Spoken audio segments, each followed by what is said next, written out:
Sir आज सचिन वाझे यांचा एक मुलाखत आली, त्यांनी थेट आरोप केलेले आहे की माझी नॉर्को टेस्ट करा, मी तयार आहे, परंतु अनिल देशमुख पीए मार्फत पैसे घेत होते. आरोपाचं कसं खंडन? असं आहे की तुम्हाला माहित आहे की मी 4-5 दिवसापूर्वी देवेंद्र फडणवीस यांच्यावर जे आरोप केले होते आणि जी वस्तुस्थिती जनतेसमोर आणली होती की कशा पद्धतीनं देवेंद्र फडणवीस यांनी उद्धव ठाकरे यांना तुरुंगात टाकण्यासाठी, आदित्य ठाकरे यांना तुरुंगात टाकण्यासाठी 3 वर्षापूर्वी कशा पद्धतीनं ॲफिडेविट मी करून द्यावं यासाठी जो प्रस्ताव माझ्यासमोर आणला होता, ही गोष्ट जेव्हा मी महाराष्ट्रातील जनतेसमोर पुढे केली त्यानंतर आता देवेंद्र फडणवीस यांची आता ही नवीन चाल आहे. सचिन वाझे जे बोलले हे देवेंद्र फडणवीस यांची आता नवीन चाल आहे.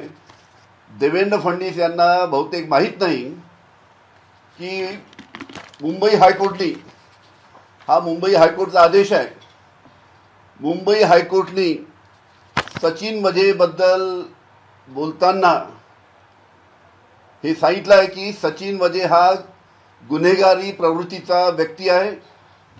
तो 2 खुनाच्या गुन्ह्यामध्ये त्याला आतापर्यंत अटक करण्यात आली आहे. आता सुद्धा तो एका खुनाचा गुन्ह्यामध्ये तुरुंगात आहे. त्याची गुन्हेगारी प्रवृत्तीची पार्श्वभूमी आहे सचिन वाझेची. आणि हा सचिन वाझे हा याच्यावर विश्वास ठेवण्यालायक व्यक्ती नाही असं हायकोर्टाने म्हटलं. याच्या कोणत्याही स्टेटमेंटवर, याच्या कोणत्याही बयानावर, सचिन वाझेच्या कोणत्याही बयानावर विश्वास ठेवण्यालायक हा व्यक्ती नाही, त्याच्या बयानावर विश्वास ठेवता येत नाही. तर सचिन वाझे यांच्या कुठल्याही वक्तव्यावरती विश्वास ठेवला जाऊ शकत नाही असं कोर्टानं सुद्धा म्हटलंय, असं या ठिकाणी अनिल देशमुख म्हणतायत.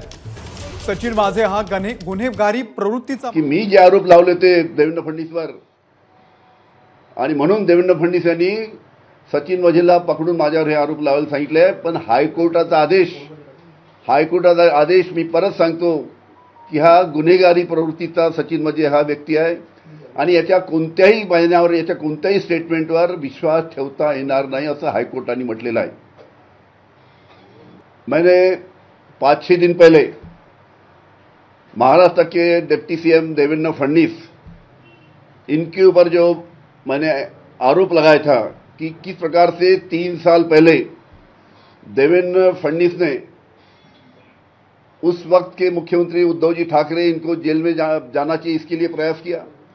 किस प्रकार से आदित्य ठाकरे जेल में जाना चाहिए, इस प्रकार से एफिडेविट मेरे पास लाके आप उद्धव ठाकरे के ऊपर आरोप करो, आप आदित्य ठाकरे के ऊपर आरोप करो ताकि दोनों भी जेल में जाना चाहिए.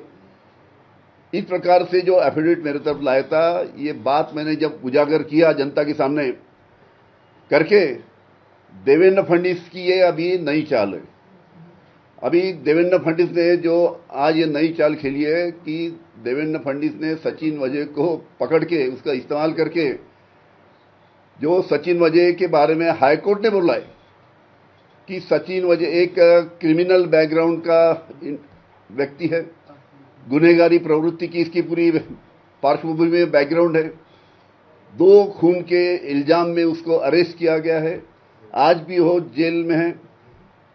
और ऐसे गुनहगारी प्रवृत्ति के आदमी जिसकी बातों पे विश्वास नहीं किया जा सकता, जिसके स्टेटमेंट पे विश्वास नहीं किया जा सकता, ऐसा खुद मुंबई हाईकोर्ट के जजमेंट में उन्होंने बोला है कि सचिन वाझे गुनहगारी प्रवृत्ति का है और उसके स्टेटमेंट पे या उसके बयानों पे कोई भी विश्वास करने लायक व्यक्ति नहीं, ऐसा हाईकोर्ट का जजमेंट है.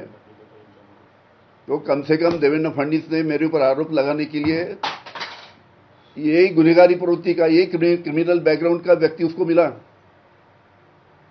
जिसके पर कोर्ट खुद बोलती है 2 खून के इल्जाम में सचिन वाझे जेल में है. और ऐसे ही इस इंसान को पकड़ के भारतीय जनता पार्टी की जो पूरी टोली मेरे ऊपर आरोप लगा रही है, सचिन वाझे ये देवेंद्र फडणवीस जैसा जैसा बोलते वैसा वो बोल रहा है. तुम्ही म्हणता सचिन वाझेने जयंत पाटलाचे नाव घेतलेलं आहे.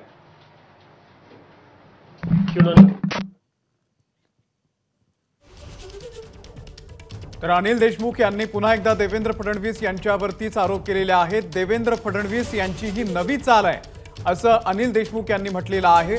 सचिन वाझे गुन्हेगारी प्रवृत्तीचा आहे असं कोर्टानं सुद्धा म्हटलेलं आहे, असा पुनरुच्चार या ठिकाणी देशमुख यांनी केलेला आहे। एबीपी माझा, उघडा डोळे बघा नीट।